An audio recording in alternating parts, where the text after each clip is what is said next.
hardly catch a breath. Kiera gasped, pulled away from him, and folded her arms across her chest. "I'm glad my awkward offering could give you something to cackle about." She threw the words at him. Creed stopped laughing, though he was still smiling. "I know I'm irresistible, but did you really just proposition me?" Kiera turned away, humiliated. "Don't think so highly of yourself, Creed Hawk.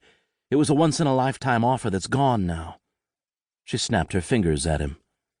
Creed chuckled again, but then he sobered and turned her toward him, pulling her in tight. She didn't even attempt a resistance. "Sweet Kiera," he whispered huskily. "You have no clue how badly I want you, but remember our promise?" Of course she remembered their promise. That promise had kept them from doing anything more than kissing for the past 8 years, since he was a senior in high school and she was a sophomore. She'd fallen head over heels for Creed Hawk. They'd always been so in love it had been hard to stop their physical need for each other, but Creed was strong and disciplined, and so was she. They'd promised to save themselves for marriage and for each other, and though she loved their promise and had worked hard to honor it, she couldn't deny that she wanted more right now. "It's still true, love. Our bond is stronger than a physical one, and when we're bound together before God, His angels, and all of our loved ones, being together will be magical for us." He kissed her softly and whispered against her lips, "I promise."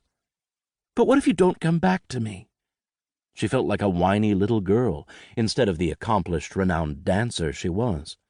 She was one of 20 dancers out of thousands of applicants to win a spot on America's Got Talent Just Dance. She'd worked her entire life to be at the top. Right now she didn't care about anything except Creed coming back to her, and if wishes could come true, never leaving her. Creed smiled that irresistible smile of his. "You're the reason I will come back." He held her tight. Her head rested in the crook of his neck like they'd been designed for each other. She clung to him and blinked the tears away.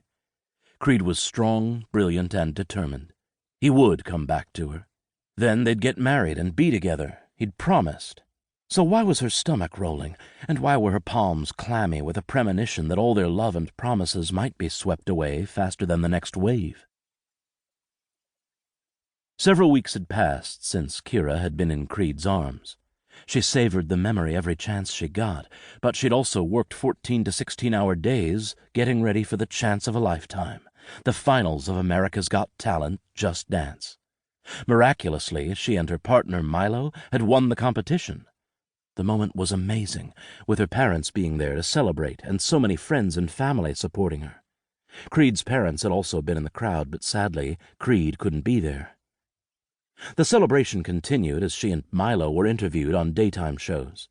Offers to not only dance on the biggest stages in the world, but to be the focus of the show started rolling in. Soon it was back to work, which Kiera actually preferred. She hadn't minded the interviews and the hype, but she'd worked long days for so many years to be where she was at, and she simply loved to dance, to move, and to improve her dancing. Milo was a well-matched partner for her. They'd worked together on Broadway before they'd taken the shot at Just Dance. Since it had paid off, they were spending a lot of time together. He was a nice guy and an amazing dancer, but Kiera had had to draw lines a few times and explain she'd already found the love of her life. Someday, she and Creed would be together. That dream and her memories of Creed were a part of everything she did, giving her strength, direction, and hope. Kiera and Milo were practicing in a rented studio for a show in London tonight. They finished an intimate bachata-style salsa number, and Milo ran his hand down her waistline, giving her a smoldering look.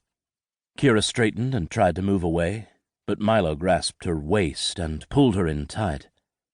"The song's over," she said, hoping her voice sounded cold and unemotional. "But you and I could just be starting," Milo whispered. Kiera jerked free and folded her arms across her chest. "There is no us, Milo. I told you I have a boyfriend." Milo stepped closer, his chest brushing her arms. "What kind of an idiot boyfriend can't even be there for the biggest events of your life?" Kiera unfolded her arms and pushed hard at his chest. He instinctively stepped back. "You're the idiot. Don't ever come on to me again, or we're done as partners." Milo rolled